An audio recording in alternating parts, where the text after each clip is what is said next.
Okay, so I've been asked to spend a couple of minutes sharing with you 40 years of entrepreneurial experience in the high-tech industry. And let me begin by saying it really starts with product.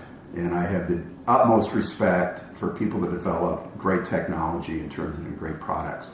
My contribution over the years has been primarily in the sales piece, and that's where my passion is. Certainly, having been in sales for 40 years, been CEO of companies, and really kind of understand what works and doesn't work. And let me just begin by saying, once again, product's critical. But until you figure out how to sell that product to customers, how to get distribution set up, how to get partnerships set up, you really don't have anything. And you'll need to do all that until you walk in some morning and they're in the line in the lobby to buy your product. And to be honest with you, that's never happened to me. I've always had to go out and find them. So start with the product.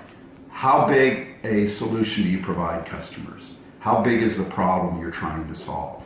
It's got to be pretty big because you're after narrow IT budgets and you're competing with Cisco and Oracle and all these other guys for a piece of that budget. So you have to be solving a pretty big problem.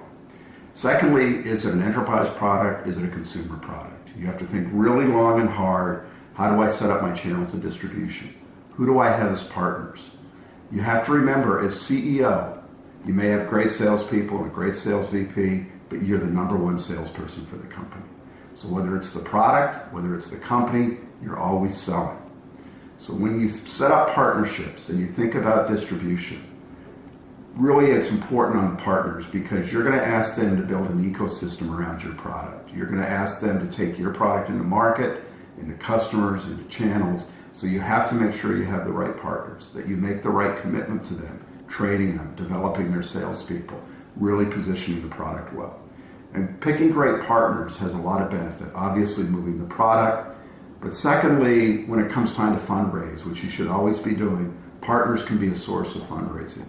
And ultimately, when you elect to exit, potential partners could also be an acquiring partner. They could acquire the company, make the acquisition.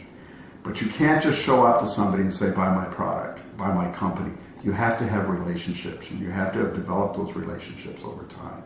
So that's really what I want to leave you with, is as the CEO, your number one salesperson. And whether it's raising money for the company, whether it's selling product, whether it's just talking to people about what you do, you're the person that the company looks to leadership for, and they really look for inspiration and motivation to drive. So I hope this has helped. I hope it's kind of given you what you wanted, and I look forward to reading about great success from all you folks.